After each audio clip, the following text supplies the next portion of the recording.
Kamu pernah ngerasa nggak udah kerja mati-matian, tapi kok rasanya semuanya nggak cukup? Apa yang salah? Saya juga waktu itu ngalamin hal yang sama. Pengeluaran lagi banyak-banyaknya, mobil lagi rusak. Akhirnya di keterpurukan saya itu, saya menemukan bahwa Tuhan sebenarnya udah ngasih tahu kita gimana cara ngelola keuangan kita sejak 2000 tahun yang lalu. Dan hari ini saya akan bagiin prinsip-prinsip apa aja yang ngebantu saya untuk bangkit dari keterpurukan saya waktu itu. Saya percaya kamu yang nonton video ini pasti nonton ini bukan karena kebetulan, tapi Tuhan pengen kamu tahu gimana cara ngelola keuangan keluarga kamu supaya keluarga kamu bisa mendapatkan ketenangan dan kebebasan finansial yang Tuhan harapkan untuk kamu miliki. Dan buat kamu yang baru ke channel saya, kenalin, nama saya Yaskia Wijaya, seorang agen asuransi yang terpanggil untuk bagiin ilmu-ilmu tentang asuransi dan keuangan secara alkitabiah, supaya kamu dan keluarga kamu bisa mencapai kehidupan yang Tuhan udah sediain buat kamu. Langsung aja kita mulai videonya. Nama saya Yaskia Wijaya, teman finansial kamu dalam Tuhan. Nah, kita mulai dengan sebuah pertanyaan pembuka. Apakah Tuhan mau saya jadi kaya atau tidak?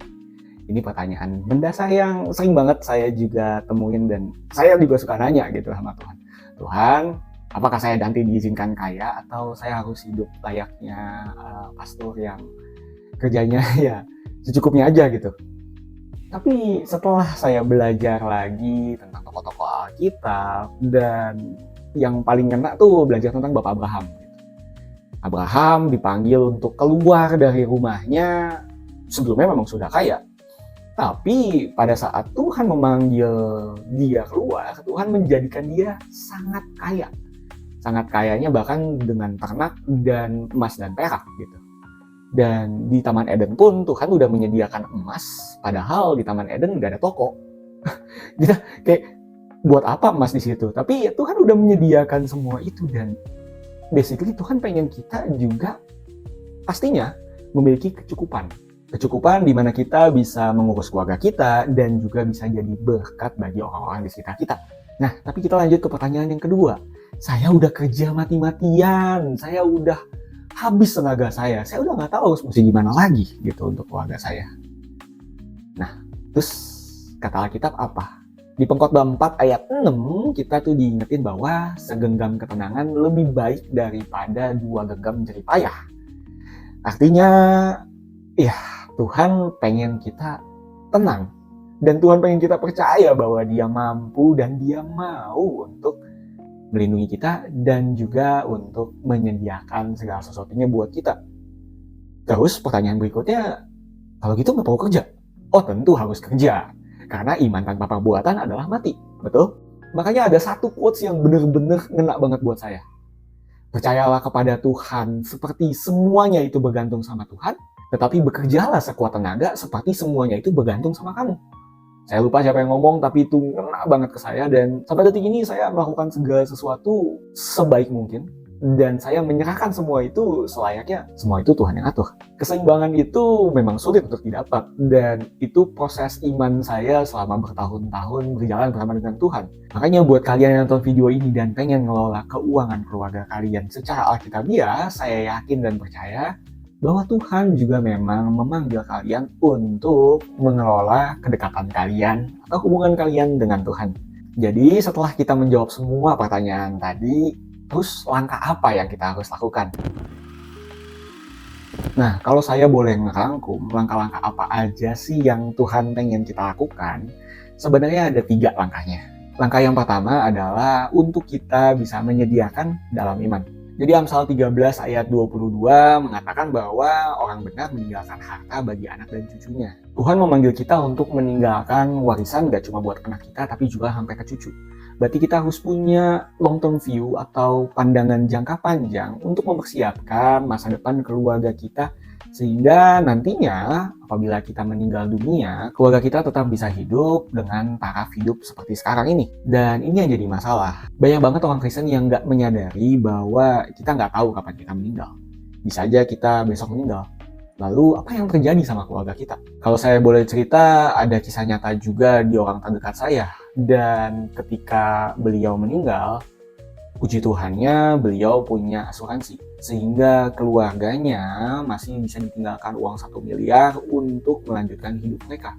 Coba kamu bayangin kalau beliau nggak memikirkan untuk warisan kepada anak dan cucunya.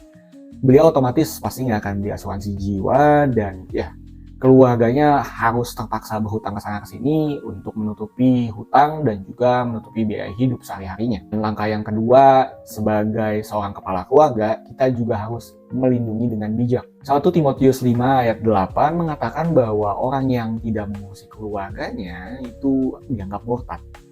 Ayat ini tuh sangat tegas bahwa orang yang nggak menyediakan bagi keluarga tuh bahkan menyangkal iman gitu. Bayangin kalau kita terkena sakit kritis. Tanpa asuransi, tabungan kita bisa habis dalam waktu beberapa minggu atau beberapa bulan.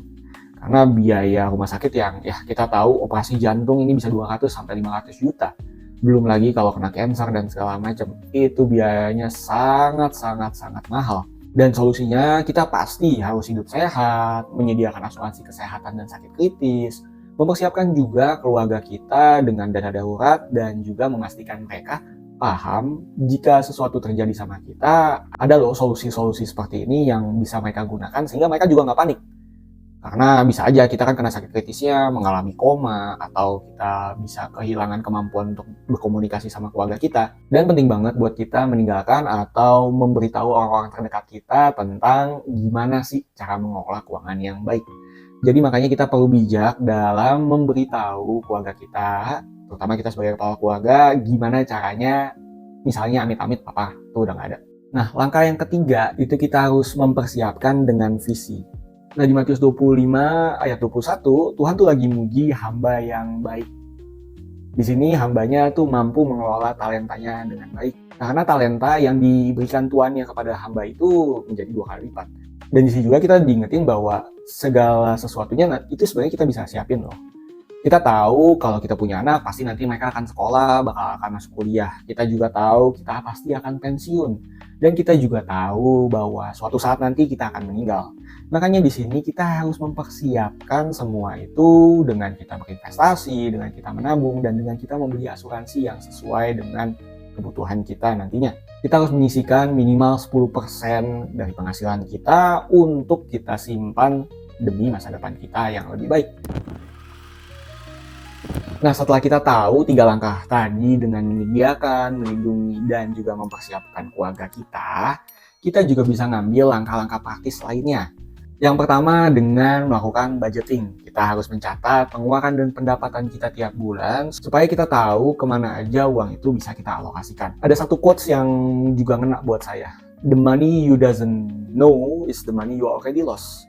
Artinya uang yang kamu tidak catat atau kamu tidak ketahui itu adalah uang yang sudah kamu hilangkan. Makanya penting buat kita melakukan pencatatan per bulan supaya kita juga bisa tahu, oh ternyata bulan ini Tuhan berkati saya seperti ini. Oh ternyata dari bulan kemarin bisa untuk menutupi bulan yang ini. Dan begitu seterusnya. Yang kedua, kita wajib menyisihkan 10% penghasilan kita untuk perpuluhan. Di Maleakhi dijelasin dengan sangat tegas bahwa ujilah aku. Tuhan juga kita kasih perpuluhan dan Tuhan bilang suruh uji dia. Apakah Tuhan gak akan menyediakan buat kita? Kadang perpuluhan ini tuh sering dikorbankan karena ya kita sadar penghasilan kita tuh udah gak cukup untuk menutupin pengeluaran kita. Tapi perpuluhan ini sebenarnya bentuk dari ketaatan kita kepada Tuhan. Dan Tuhan aja udah ngasih janjinya tuh sampai nyuruh kita nguji dia. Saya percaya perpuluhan itu adalah bukti bahwa kita beriman kepada Tuhan.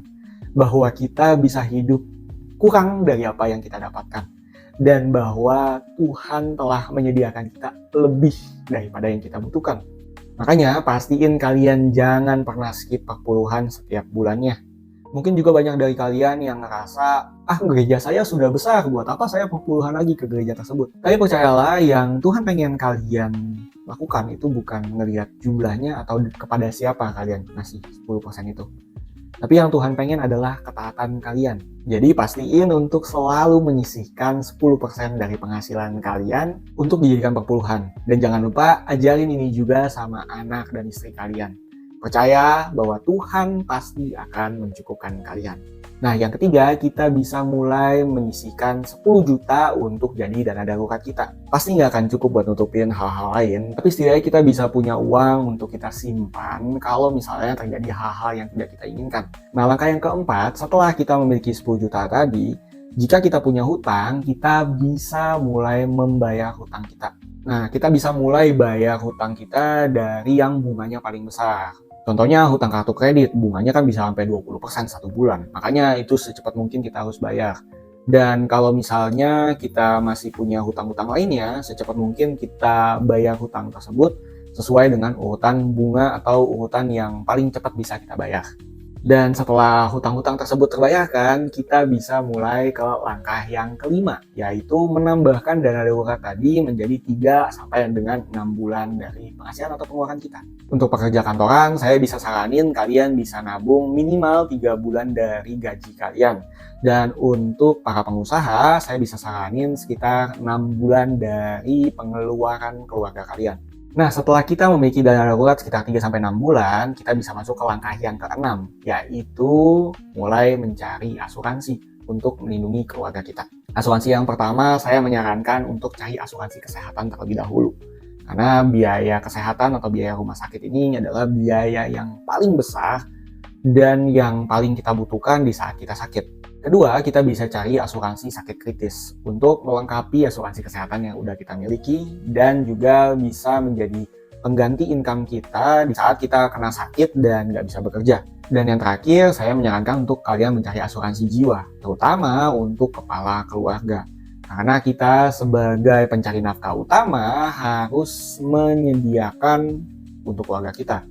Dan apabila kita diizinkan untuk dipanggil Tuhan lebih cepat dari perkiraan kita, setidaknya dengan memiliki asuransi jiwa, keluarga kita bisa tetap hidup dengan ketenangan secara finansial.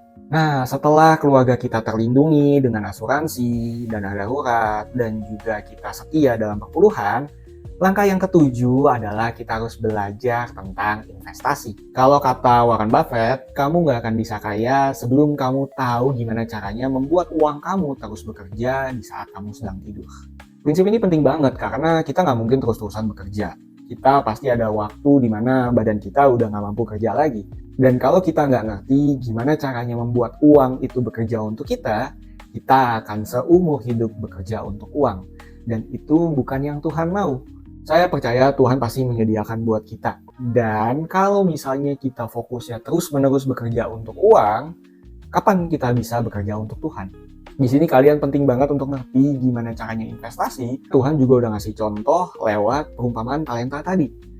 Hamba yang ketiga yang nyembunyiin talentanya di dalam tanah, itu diomelin sama Tuhan dan dibilang, harusnya kamu taruh aja ke bank. Atau kamu taruh aja sama manajemen investasi. Nanti duitnya akan berbunga dibanding kamu nyimpannya itu di dalam tanah. Makanya penting banget kita ngerti investasi supaya berkat-berkat yang Tuhan udah berikan tadi bisa kita kelola dengan baik dan bisa berkembang menjadi berkat yang lebih besar lagi. Nah, itu dia 7 langkah praktis yang bisa kita lakukan untuk mengelola keuangan keluarga kita. Yang pertama, kita budgeting. Kedua, kita setia dalam perpuluhan. Ketiga, kita memiliki dana darurat sebesar 10 juta. Keempat, kita melunasi semua hutang kita. Kelima, kita naikin dana darurat kita jadi 3-6 bulan. Keenam, kita mulai melindungi keluarga kita dengan asuransi. Yang ketujuh, kita belajar tentang investasi supaya berkat yang Tuhan berikan bisa bekerja untuk kita, bukan kita bekerja untuk uang. Nah, itu dia video hari ini. Memang agak panjang, tapi kita udah ngebahas semua secara lengkap. Mulai dari pertanyaan-pertanyaan yang sering ditanyakan, terus juga 3 hal yang harus kita lakukan sebagai kepala keluarga, yaitu menyediakan, melindungi, dan juga mempersiapkan, dan 7 langkah praktis yang bisa kita lakukan untuk mengelola keuangan kita. Semoga lewat video ini kalian bisa kelola keuangan kalian dengan lebih baik lagi dan menjadi berkat bagi orang di sekitar kalian. Saya percaya keuangan keluarga kalian pasti bisa terkelola dengan baik dan bisa memuliakan Tuhan juga. Kalau kalian ada pertanyaan, jangan ragu langsung tanya di kolom komentar. Tonton juga video saya yang lainnya, semoga bisa ngebantu kalian ya. Nama saya Rizky Wijaya, stay financially faithful, God bless you, bye!